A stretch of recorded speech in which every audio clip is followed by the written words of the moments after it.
My name is Julian. I turned 50 this year, and if you'd asked me what that felt like a few months ago, I would have said it felt like nothing at all. Not in a peaceful, zen kind of way. It felt like nothing because I felt like nothing.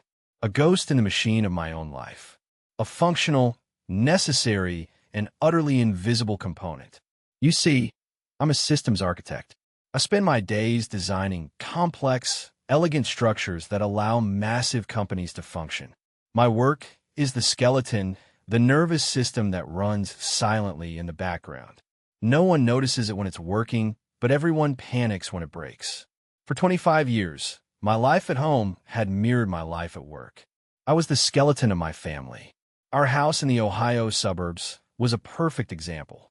I was out on the lawn one Saturday in late spring, on my hands and knees, meticulously fixing a faulty sprinkler head for the third time that month. The grass was a perfect, lush green, a green I'd cultivated with weekend fertilization and careful watering. Through the large bay window, I could see my wife, Eleanor, and our daughter, Chloe, who was home from college. They were huddled over Eleanor's tablet, laughing at something, their heads close together in a bubble of shared light. I was 20 feet away, a fixture of the landscape, as notable as the oak tree by the driveway. They didn't see me. They hadn't really seen me in years. Eleanor was a woman who thrived on being seen. She ran a moderately successful lifestyle blog and a community Facebook group called Elegance in Action, where she'd post inspirational quotes and photos of our impeccably decorated home. She was beautiful, charismatic, the kind of person who could command a room with a laugh. I was the quiet one who made sure the mortgage was paid, so she had a room to command. Chloe, at 21, was a product of that environment. She loved me, I suppose, in the way you love a comfortable chair. You know, it's always there, you expect it to hold you up, but you don't spend much time thinking about its design or the stress on its joints. She was her mother's daughter, quick with a dismissive eye roll if my advice sounded too practical, too old-fashioned. I finished with a sprinkler, the cool water soaking the cuff of my shirt. I stood up, joints aching slightly, and watched them. Eleanor's face was animated, her hands gesturing as she told the story. Chloe was rapt, her expression a perfect mirror of her mother's amusement. A familiar feeling settled in my chest, a quiet, hollow ache. It was the feeling of being the architect of a beautiful building that you were never invited to live in. I had built this life, this perfect suburban diorama, and my role was simply to keep the lights on and the plumbing working, all while staying quietly out of frame. And I was about to find out just how far out of frame they believed I belonged. The catalyst was my 50th birthday. "We're throwing you a surprise party, honey," Eleanor announced one evening, the very definition of an oxymoron. "Don't worry about a thing. I'll handle everything." And she did. She handled it like a corporate event planner launching a new product. The product in this case was my wonderful, charming life, featuring my husband's milestone birthday. I tried to protest, gently. "Eleanor, really, I'd be happy with just a quiet dinner. Maybe that steakhouse downtown." She waved a dismissive hand, not looking up from her list of artisanal cheese suppliers. "Oh, don't be such a stick in the mud, Julian. 50 is a big deal. We have to celebrate." What she meant was she had to celebrate. She needed an occasion to fill our home with her friends, to showcase her impeccable taste, to generate content for her blog. My turning 50 was merely a convenient theme. The final nail in the coffin of my quiet dinner dream came during a phone call I wasn't supposed to overhear. I was walking past her home office when I heard her voice, low and conspiratorial. "Marcus, I know," she was saying, a sigh of practiced exasperation in her voice. "Just be charming at the party. Make a nice toast to Julian. After it's all done, I'll reallocate some of the household funds. We'll figure it out." Marcus was her younger brother, a man whose charisma was matched only by his spectacular financial irresponsibility. I was the one who had co-signed his first car loan, the one who had quietly paid his back rent twice, the one who had endured his endless, half-baked business pitches. And here was Eleanor, planning to use my birthday as a cover to funnel more of my money into his black hole of a life. I stood in the hallway, invisible again, and felt a cold knot tighten in my stomach. It reminded me of another time, another choice. The memory came unbidden, sharp and clear. It was 7 years ago. I was holding a letter, the paper thick and expensive. It was a partnership offer from two brilliant colleagues who were leaving our firm to start their own systems consulting business. It was my dream, a chance to build something for myself, to put my name on the door. I was buzzing with an energy I hadn't felt since college. I showed it to Eleanor. Her face fell. She didn't yell. She never yelled. She did something far more effective. Her eyes welled with tears. She spoke about stability, about the risk, about Chloe's future college tuition. She brought up her own failed attempt at an interior design shop years earlier, a wound she reopened whenever she needed to win an argument. "We can't afford another failure. Julian," she had whispered, her voice trembling. "I need you to be the rock. Please, be our rock." She had framed my ambition as a threat to her security, my dream as a reckless gamble with our family's future. So I did what I always did. I chose to be the rock. That night, I sat by the fireplace and watched the letter, my dream, curl into black ash. The smoke smelled like regret. Now, standing in the hallway, smelling the faint scent of Eleanor's expensive perfume, I realized I hadn't just been their rock. I had allowed myself to be ground down into gravel, paved over to create a smooth path for everyone else to walk on. The day of the party arrived, and with it, 50 of Eleanor's closest friends and a handful of my own acquaintances who looked vaguely uncomfortable, as if they'd been invited by mistake. Our house, normally a sanctuary of calm neutrals, was festooned with black and silver balloons. A large banner proclaimed, "Lordy, Lordy, Julian's over the hill." It wasn't even 40. Eleanor had gotten a deal on the banner. Surprise! They all yelled as I walked through the door, my arms full of the extra bags of ice Eleanor had sent me to get. I managed a weak smile. The surprise wasn't the party. The surprise was the dawning, ice-cold realization that I was a guest at my own execution. Eleanor, looking stunning in a black cocktail dress, kissed my cheek. "Happy birthday, darling," she whispered, then immediately turned to greet a new arrival. A moment later, an apron was thrust into my hands. It was Marcus. "Tom man the grill, big guy," he said with a hearty slap on my back that was just a little too hard. "Can't have the guests going hungry." And so, on my 50th birthday, I stood over a searing hot grill, flipping burgers for people whose names I barely knew. The smoke stung my eyes, or maybe that was just the sting of the moment. I was a caterer in my own celebration. I watched as Eleanor floated through the crowd, a glass of champagne in her hand, accepting compliments on her party, her house, her beautiful life. Chloe was right beside her, taking endless selfies, carefully angling the phone to get the perfect shot of the festive scene, a scene in which her father was just a blurry figure in the background, shrouded in smoke. The conversations I did manage to have were brief and superficial. My colleagues from work hovered awkwardly near the bar, talking about server upgrades and data migration. Eleanor's friends would ask me, "So, Julian, what is it you do again?" I tried to explain, but their eyes would glaze over before I could finish. I was boring. I was the stable, reliable, boring man who funded all this excitement. "Hey, Uncle Jay, another round of burgers for the book club ladies," Chloe called out from the patio, not even making eye contact. I nodded, my smile feeling like a cheap mask. I arranged the patties on a platter, the sizzle of the fat hitting the coals sounding like mocking laughter. I carried them out to the patio, where Eleanor's book club, which I privately called the Wine and Wine Society, took them without a word of thanks. I was the help, the competent, unpaid, and invisible help. And the evening's main event, the grand finale of my public humiliation, was still to come. The moment came after the sun had set and the tiki torches Eleanor had insisted on were casting flickering, distorted shadows across the patio. Marcus clinked a fork against his wine glass, calling for everyone's attention. "Ahem. If I could have everyone's attention, please," he boomed. "Our lovely hostess, my beautiful sister Eleanor, would like to say a few words for the man of the hour." A smattering of polite applause followed. Eleanor glided to the center of the patio, holding a small, cloth-draped object in her hands. She beamed at the crowd, then at me. It was a performance, and I was her co-star, the silent partner. Thank you all for coming to celebrate my wonderful husband, Julian, she began, her voice smooth as honey. 50 years. It's such an incredible milestone. And as I was thinking about what to get the man who has everything, she paused for effect, sharing a knowing smile with her friends. The implication was clear. I had everything because she had curated it for me. I thought about what makes Julian so special, she continued. He's always there, like a rock. Steady, dependable. The man behind the scenes who makes sure everything just works. Her words sounded like a compliment, but to my ears, they were a eulogy for a man who had vanished long ago. She was praising utility, not a person.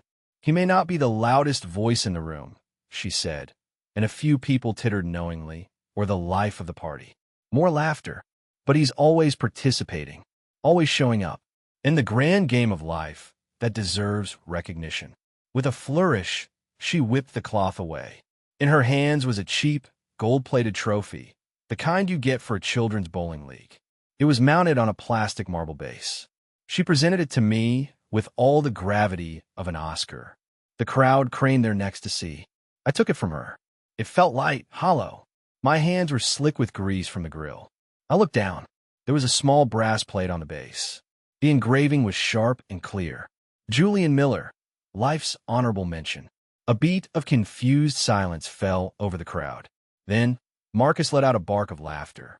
Honorable mention. That's brilliant, Elle. Perfect. And that one laugh broke the dam. A wave of laughter washed over the patio. It wasn't gentle or kind. It was sharp cutting.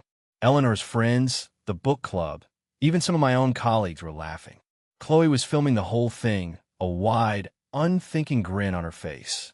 They were laughing at the profound, hilarious truth of it. I wasn't the winner. I wasn't the star. I was the guy who got a participation award for existing in my own life. My blood ran cold. I felt the heat rise in my face, a deep, burning shame. I could feel every eye on me, waiting for my reaction. They expected me to laugh along, to be a good sport. That was my role, the good sport in chief. So I did it. I laughed. It was a brittle, foreign sound that came from somewhere outside my body. I held up the trophy. Wow. I managed to say, my voice tight. I don't know what to say. Just say thank you. Marcus yelled, and the crowd roared again. I looked at Eleanor. She was glowing, triumphant. She thought it was the perfect joke, a witty, affectionate roast. She had no idea she had just handed me a declaration of my own obsolescence. She didn't see the man in front of her. She saw a punchline. And in that moment, something inside me, something that had been slowly cracking for 25 years, finally shattered. The party wound down an hour later. The laughter faded, replaced by the clinking of abandoned plates and the murmur of goodbyes. I played my part to the end, smiling, thanking people for coming, and carrying trash bags to the curb. When the last guest had finally departed, the silence they left behind was deafening. I was in the kitchen, scraping leftover macaroni salad into the trash, when Eleanor drifted in. She had kicked off her heels and was nursing what was probably her fourth glass of wine. She didn't offer to help. She never did. She perched on a bar stool, scrolling through the party photos on her tablet. That was a great party, wasn't it? She said to the screen. Everyone had such a good time. The trophy was a huge hit. I stopped what I was doing, my hand gripping the edge of the granite countertop. I turned to face her. I kept my voice low, even. Eleanor, I said, can I ask you something? She sighed, a put-upon sound. What is it, Julian? Did you really think the trophy was funny? Did it ever occur to you that it might be hurtful? She finally looked up from her screen, her brow furrowed with genuine confusion, as if I'd just asked her to explain quantum physics. Hurtful? God, why are you so sensitive? It was just a joke. It was clever. It was about how you're always there for us. You need to learn to lighten up. She said it so casually, with such unthinking certainty. Why are you so sensitive? The 4 words she had used my entire adult life to dismiss my feelings, to invalidate any complaint, to shut down any argument before it could begin. It was her get-out-of-jail-free card for every moment of casual cruelty. And it was the last thing she would ever say to me in that house. I didn't reply. I just nodded slowly, turned back to the sink, and continued cleaning. That was the final straw. It wasn't the public humiliation or the trophy itself. It was her complete, utter inability to even comprehend that I might have feelings of my own. I wasn't a partner to her. I was a problem to be managed, an oversensitive appliance that needed to be told to lighten up. Later that night, long after her soft snores began to emanate from the master bedroom, I sat in the dark of my home office. The cheap gold trophy sat on my desk, catching the faint glow on my monitor. I looked at it for a long time. Then I turned to my computer and navigated to a folder hidden deep within my personal drive. It was password protected and named simply Contingency. I created it 5 years ago, not out of malice, not as part of some grand scheme for revenge. I'm a systems architect. I build resilient systems. I plan for failures. I create redundancies. I had created this folder after Eleanor, through a series of reckless investments in a friend's doomed startup, had lost over $30,000 of our savings. As I rebuilt our finances, a cold, professional instinct kicked in. I started documenting everything. I created a private backup of my own, a contingency plan for a system I subconsciously knew was critically unstable. I opened it. Years of my life, digitized and organized. Scanned tax returns showing my income as the sole source for 2 decades. Spreadsheets meticulously tracking every mortgage payment, every tuition bill, every utility. A subfolder from Marcus, containing copies of checks and bank transfers totaling over $50,000. Emails where I'd turned down promotions and job opportunities to maintain stability at home. It wasn't a plan for revenge. It was a shield, a record of the truth. And I finally realized I was going to have to use it. With the contingency folder open on one screen, I opened a travel website on the other. I didn't have a destination in mind, just a direction away. My eyes scanned the map of the United States, a vast expanse of possibilities. I remembered a work trip years ago to the Oregon coast. The fog, the smell of salt and pine, the quiet solitude. I found a small town called Port Blossom. It looked like a speck on the map. Perfect. I booked a one-way ticket from Columbus to Portland for the following afternoon. The rest of the night was a blur of quiet, methodical action. I packed one large suitcase with practical clothes, my laptop, and a few essential books. I walked through the silent house, a museum of a life I no longer lived in. In the kitchen, I found Buddy, our 14-year-old golden retriever, sleeping on his mat. His breathing was slow and steady. He was the only one in this house who ever seemed genuinely happy to see me. Without a second thought, I clipped his leash to his collar. He was coming with me. My final act was a piece of poetic justice. I took the honorable mention trophy from my desk. I walked into our bedroom. Eleanor was fast asleep, a faint smile on her face, probably dreaming of all the likes her party photos would get. I gently took her wedding ring from the jewelry dish on her nightstand. It slid off easily. Then I took off my own. It was harder to remove. My knuckle had grown thicker over the years. I placed both rings inside the hollow cup of the trophy. Then I set the trophy on her pillow, right beside her head. There would be no note. The trophy was the note. It said everything that needed to be said.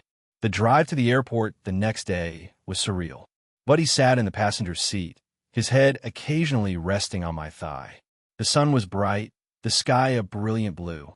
It felt like the world was showing off, reminding me of what a beautiful day it was to end a life and start a new one. I left my car in long-term parking, a final, tangible link to my old existence. The flight was a non-event. I watched the neat squares of the Ohio landscape give way to the rumpled plains and finally the jagged peaks of the Rockies. I felt nothing, a profound, terrifying, and liberating emptiness. Port Blossom was even smaller than it looked on the map. I rented a car and drove the misty coastal highway. The town was nestled in a small cove, a collection of weathered storefronts and cedar shingle houses that seemed to huddle together against the ocean wind.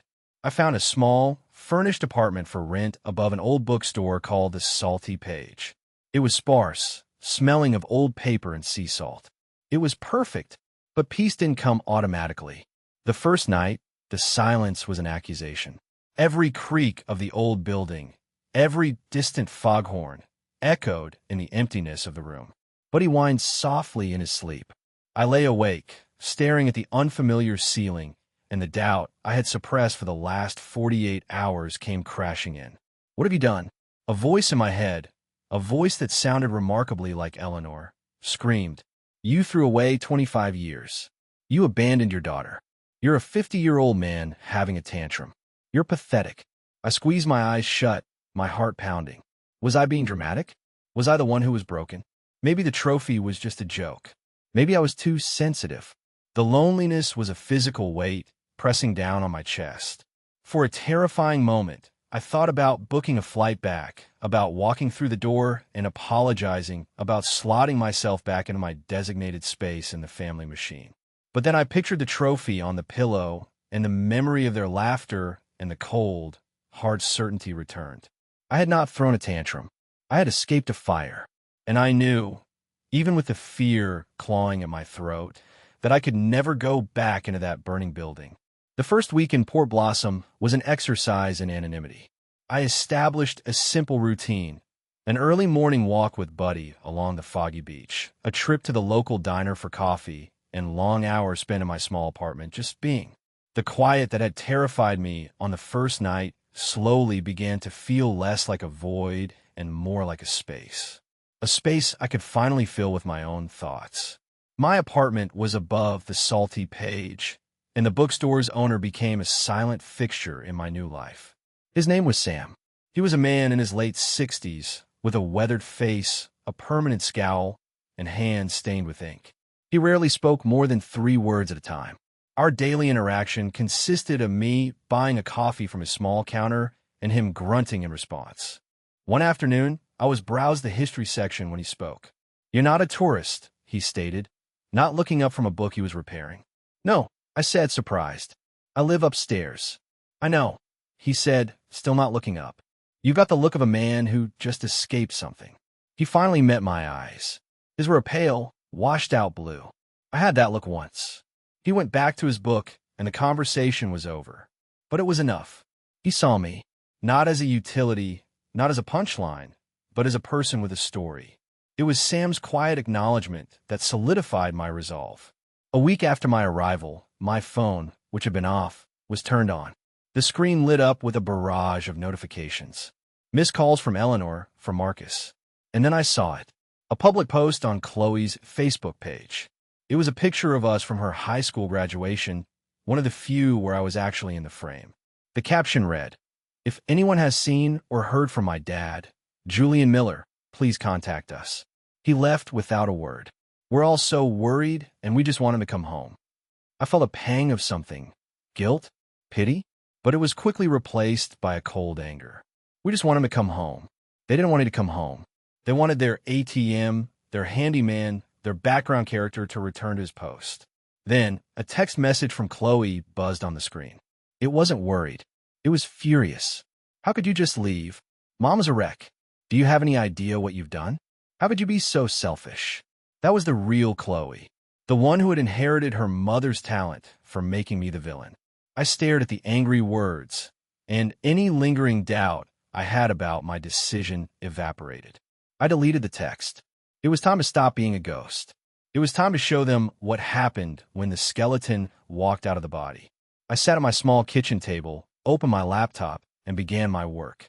First, I hired a lawyer online, a no-nonsense woman from Portland named Ms. Albright, who specialized in contentious divorces.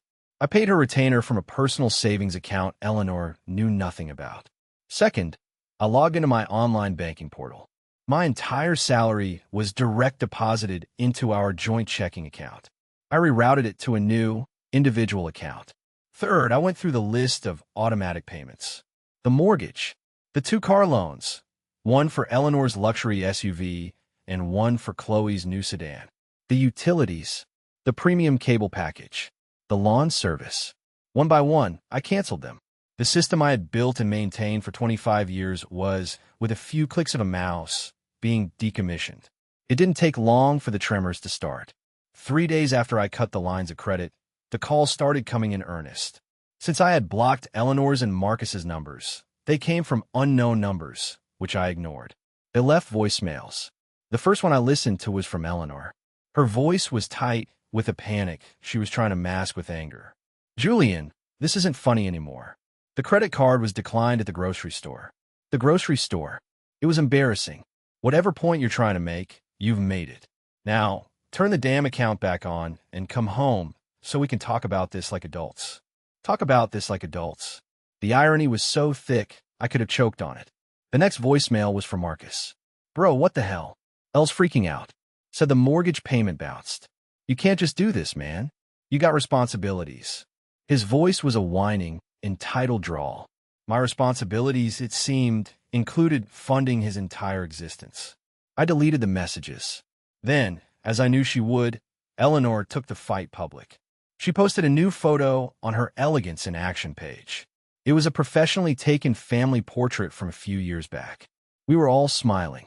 I was standing slightly behind her, and Chloe, my hand on Chloe's shoulder. I looked like a proud, supportive, and slightly out-of-focus patriarch. The caption was a masterpiece of passive-aggressive manipulation. My heart is broken, she wrote. Sometimes, the person you've built your entire life with chooses to walk away from it all rather than face their own demons. I ask for privacy and prayers for our family during this unimaginably painful time as we try to heal from this sudden abandonment. The comments section exploded. A flood of sympathy poured in from her followers, her book club, her entire social network. Stay strong, Eleanor. A man who does that isn't a man at all. We're all here for you. He never deserved you. She was painting me as a mentally unstable monster who had abandoned his loving family for no reason. For a moment, a hot rage filled me. I wanted to comment to scream the truth, but I took a deep breath. Ms. Albright had given me one piece of advice: don't engage. Let the facts do the talking. And then, something unexpected happened. Buried beneath the flood of sympathy for Eleanor, a different kind of comment appeared. It was from David, a quiet engineer I'd worked with for over a decade.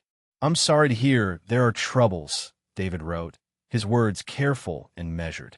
All I can say is that Julian was one of the most decent, reliable men I've ever had the privilege to work with. I hope he's okay. A few minutes later, another comment, this one from a mother of one of Chloe's high school friends. Eleanor, I don't know the whole story, but I remember Julian being at every single band practice and PDA meeting. He was a constant presence. Eleanor deleted both comments within minutes.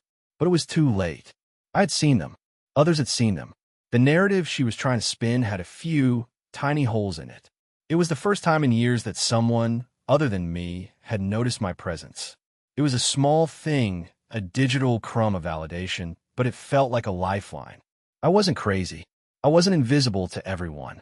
And I knew, with a certainty that settled deep in my bones, that I was on the right path.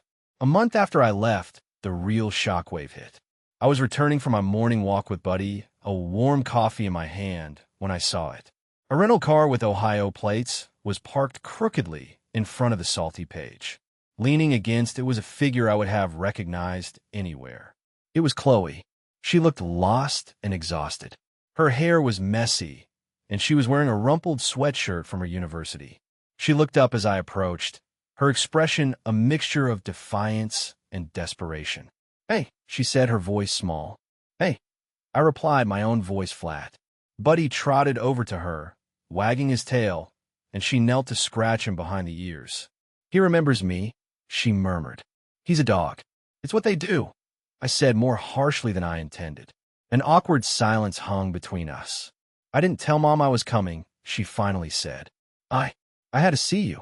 I just nodded and motioned for her to follow me upstairs. My small apartment felt even smaller with her in it. She looked around at the sparse furniture, the stacks of books, the half-finished jigsaw puzzle on the coffee table. It was a stark contrast to the perfectly curated clutter of our home in Ohio. I made her a coffee, and we sat in silence for a few minutes, the only sound the ticking of the clock on the wall. Finally, she spoke, her eyes fixed on her mug. I didn't get it at first, she said. I thought you were just being dramatic, throwing a fit. That's what Mom said.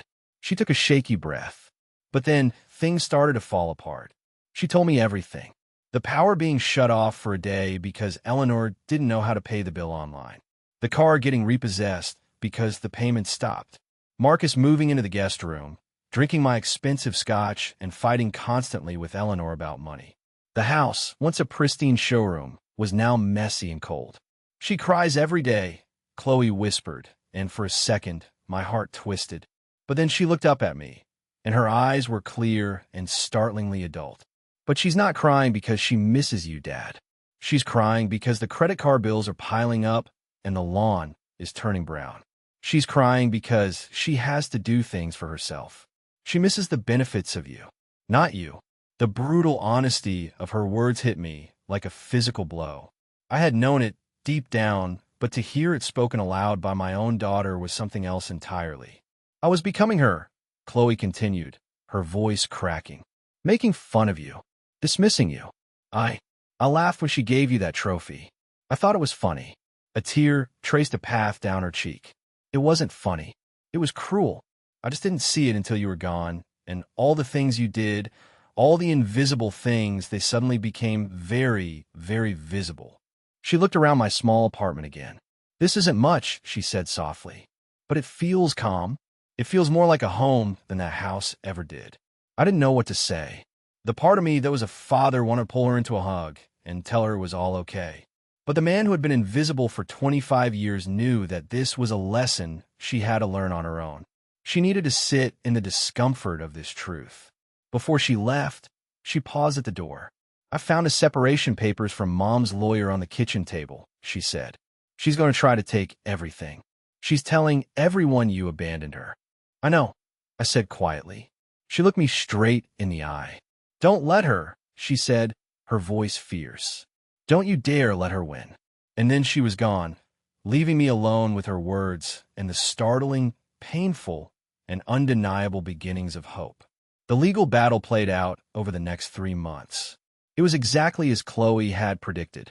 Eleanor filed for divorce, claiming emotional abandonment and citing her years as a dedicated homemaker as grounds for receiving 70% of our assets, the house, and significant lifelong alimony. Her petition painted me as a cruel, unstable man who had selfishly destroyed a loving family. My lawyer, Ms. Albright, was the perfect antidote to Eleanor's drama. She was a woman made of facts and figures, with zero tolerance for emotional appeals. Let her tell her story, she said during one of our video calls. The truth has a better structure. And the truth was what we brought to the courtroom on a gray November day. The room was cold and formal. I was in a suit I hadn't worn in years. Across the aisle sat Eleanor, dressed in a somber black dress, dabbing at her dry eyes with a tissue. Marcus sat behind her, looking thuggish and uncomfortable in a borrowed blazer. Eleanor's lawyer went first. He was a man with a booming voice and a flair for the dramatic.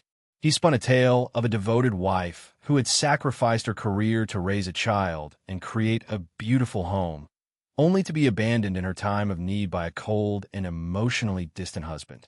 Eleanor played her part perfectly, letting out a soft sob at the appropriate moments. I sat perfectly still, my hands resting on my knees. I felt nothing. It was like watching a play I had read 100 times. Then it was Ms. Albright's turn. She didn't raise her voice. She didn't use dramatic pauses. She simply walked to the judge's bench and began to build her case, brick by factual brick. She started with our finances. She presented 20 years of tax returns, showing my income as the sole source of the family's wealth. She produced spreadsheets that detailed every single household expense, from the mortgage down to the Netflix subscription, all paid from my salary. Mrs. Miller claims to have been a dedicated homemaker, Ms. Albright said, her voice even. Yet, bank statements show that over the last 5 years, she has spent over $60,000 on personal shopping, spa treatments, and funding what the record shows was a failed lifestyle blog, while Mr. Miller covered 100% of the essential household costs. Next, she addressed the claim of emotional abandonment. She submitted photos from every family vacations I had planned and paid for. She presented school records, showing my signature on every permission slip, my attendance at every parent-teacher conference. She even submitted a timeline of Marcus's financial crises, cross-referenced with bank transfers from my account. This is not the behavior of an emotionally distant man, she stated. This is the behavior of an overextended bank. The final act was the one I had been waiting for. And finally, Your Honor, Ms. Albright said, regarding the petitioner's claim that she was a loving and supportive spouse, we'd like to submit Exhibit A. Her assistant placed an object on the evidence table. It was the cheap, gold-plated trophy. A murmur went through the courtroom. Ms. Albright picked it up. On the occasion of his 50th birthday, she said, turning to the judge, a day meant to honor him, Mrs. Miller presented my client with this. It reads, Julian Miller, life's honorable mention. She did this in front of 50 of their friends and family. She has characterized this as a joke. We characterize it as the culmination of 2 decades of systematic emotional abuse and degradation, designed to minimize my client's value and keep him in a subordinate role. She let the words hang in the silent room. The judge, a stern-faced woman in her 60s, picked up the trophy. She read the inscription. Her eyes flickered toward Eleanor, and for the first time, her expression was one of undisguised contempt. The verdict, when it came, was swift and brutal. The judge found the claim of emotional abandonment to be wholly without merit. The house was to be sold, with 70% of the proceeds going to me, based on documented financial contribution. The request for alimony was denied, with the judge noting that Eleanor was an able-bodied woman with no discernible obstacles to seeking gainful employment. It was a complete and total victory. The truth, as Ms. Albright had predicted, had the better structure. In the marbled hallway outside the courtroom, the final scene of my marriage played out. Eleanor caught up to me, her face pale and twisted with rage. Her performance was over. You ruined me, she hissed, her voice a venomous whisper. You stood there and let that woman paint me as a monster. I hope you're happy. I looked at her, really looked at her, for the first time without the filter of obligation or history. I saw a scared, insecure woman who had built her identity on a foundation of my quiet labor. I didn't feel anger anymore. I didn't even feel pity. I just felt done. No, Eleanor, I said, my voice calm and steady. You did this. I just stopped propping you up. She flinched as if I'd slapped her. She opened her mouth to say something else, but no words came out. She just stared at me, her eyes wide with the shock of a reality she could no longer control. Then she turned and walked away. As I was leaving the courthouse, Marcus tried to block my path. Hey man, you can't just, he started, his voice blustering. I didn't break my stride. I didn't even look at him. I just walked past him as if he were a piece of furniture, a background object not worth my attention. It was a small moment, but it felt significant. I was no longer on the defensive. I was simply moving forward. A few weeks later, everything was finalized. The house was sold. I wired Chloe the money to pay off her car loan in full. We spoke on the phone to arrange it. There was no pleading, no drama. It was a quiet, respectful conversation. Thank you, Dad, she said. But you don't have to do this. I know, I replied. I want to. Think of it as a clean start. For both of us. The silence that followed was comfortable, full of unspoken understanding. It was the beginning of a new architecture, a relationship built not on obligation, but on choice. I was still in Port Blossom, still in the small apartment above the bookstore, but no longer felt like a refuge. It felt like home. 6 months passed. The Oregon winter gave way to a green, misty spring. My life settled into a rhythm that was mine alone. I worked part-time for Sam at the Salty Page, repairing old books and managing his inventory system. The work was tangible, the pay was modest, and the peace was priceless. One Saturday afternoon, Chloe came to visit. She didn't bring drama or desperation. She brought a toolkit and an old, broken tube radio she'd found at a thrift store. I thought we could try to fix it, she said, a shy smile on her face. So we spent the afternoon at my small kitchen table, surrounded by wires and vacuum tubes. I showed her how to read the schematic, how to test the connections with a multimeter. She was a quick learner, her hands steady, her questions smart. We didn't talk about the divorce or Eleanor or the past. We talked about resistors and capacitors.